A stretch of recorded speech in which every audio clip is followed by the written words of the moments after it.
My name is Gregg Ivers. I'm a professor of government in the School of Public Affairs at American University. And welcome to my first in what I hope is an ongoing series on hidden civil rights history in the Washington, D.C. area. I'm standing in front of the now shuttered Denzel Carousel at historic Glen Echo Park in Bethesda, Maryland. The park is located about 2.5 miles north and west of the American University campus. Today, Glen Echo Park is a cultural and arts center offering sculpture, drawing, pottery, dancing, puppetry, and theater classes. It's also a popular special events venue. I've lived near Glen Echo Park for over 30 years and attended everything from campaign rallies to concerts to weddings to children's birthday parties. Tucked in the woods with creeks running through it, you feel like you're a million miles away from anything, much less just 9 miles from the White House. 60 years ago, though, Glen Echo was an amusement park that was among the more popular in the area. In addition to its carousel, which is now listed in the National Register of Historic Places, it had all the usual rides and games that one would expect at an amusement park. It also had a popular pool that drew children and families from the entire D.C. area. Yes, sir, Glen Echo was a wonderful place if you were white. From the early 1900s, the Glen Echo Amusement Park did not permit black patrons. Notice, I did not say it limited black patronage to a certain day of the week or time of day.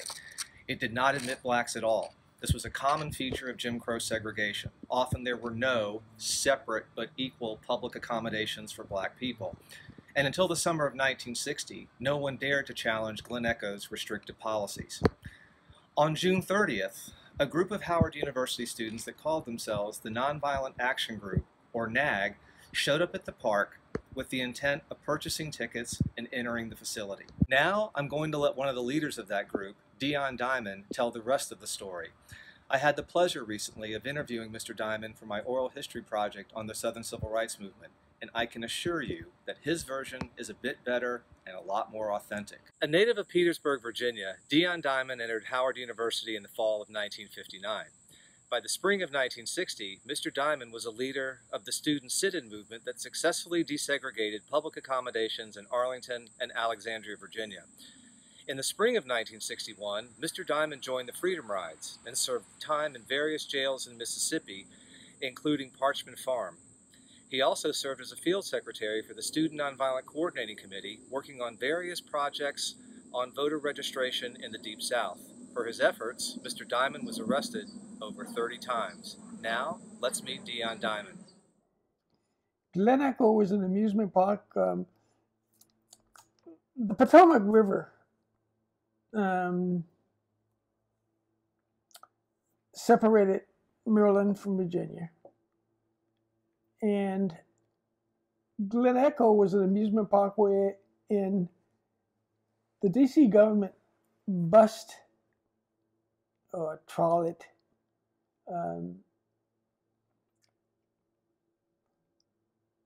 its students from high school and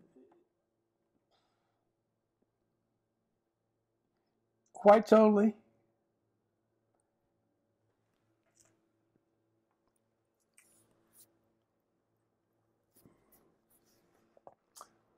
Whites only were bused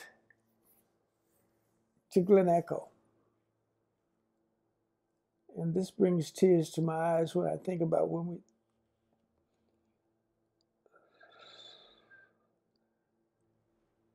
after Arlington, we tried to figure out, geez, if we did that in that short a period of time, what can we do now?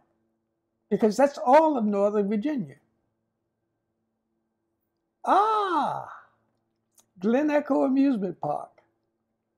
And believe me, we can do something there. Well,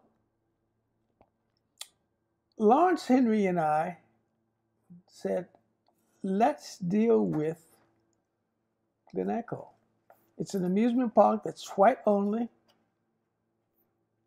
And they have a sympathetic community surrounding that area. Mainly because of the fact that Bannockburn is a community that is perhaps ideal for helping us. They are a community not only of persons of Jewish descent, but also labor-oriented. American labor unions are there. At any rate, we started our picket line there with their support, and truly with their support, because otherwise, I'm not certain we could survive. Aside from our picket line up and down in front of the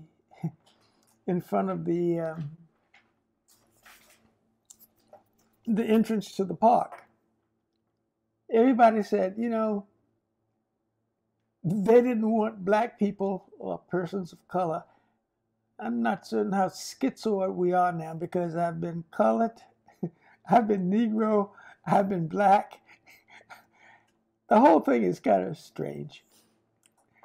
At any rate, the people from Bannockburn, all white, all Anglos, they brought food to us down on the picket line. And with all due respect, those were some wonderful people. And one day we concocted this scheme. We got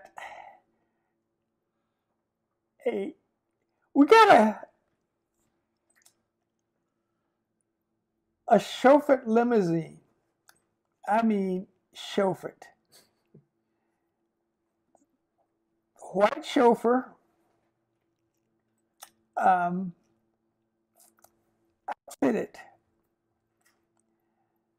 White female interpreter. Yours truly in an African outfit. Now, you got to understand, I'm talking about a limousine. And we pull up. I'm in the back seat with my white female chauffeur.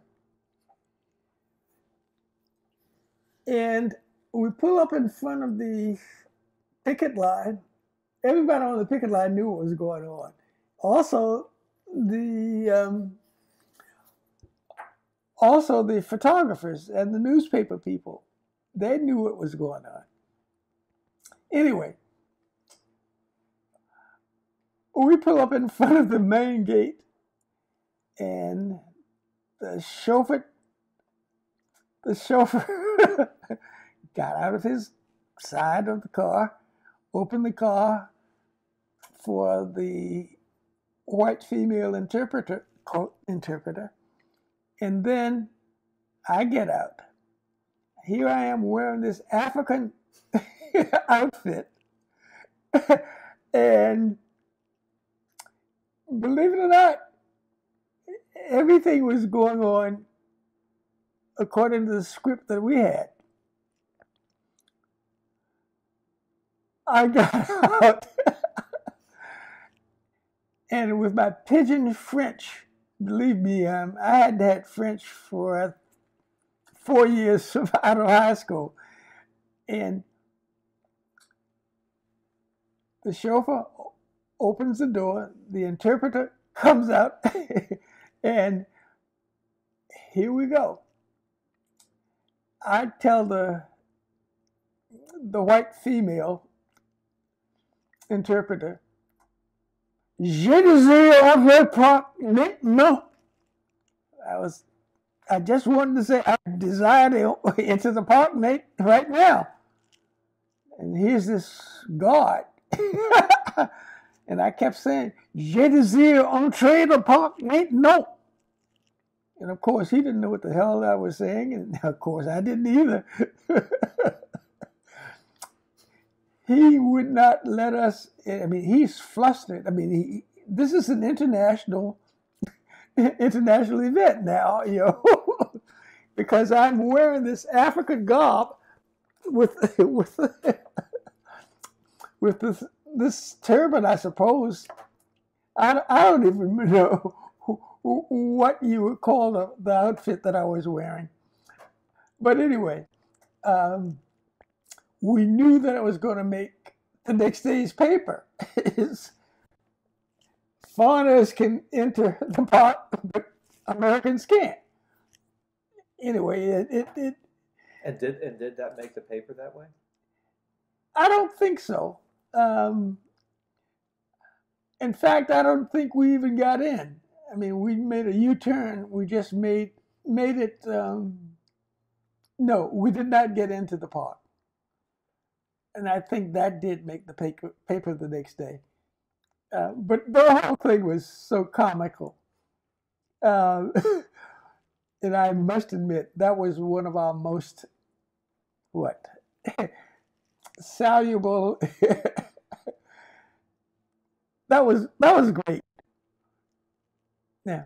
Anyway, the people in Bannockburn, I must admit, they were wonderful. The summer of protests and pickets and demonstrations at Glen Echo Park led to that park desegregating in time for the next season. When it opened in March of 1961, the park, for the very first time since its opening in the early 20th century, was open to everyone. I hope you've enjoyed the first of my new series on hidden civil rights history in the Washington, D.C. area, and I hope you learned something as well.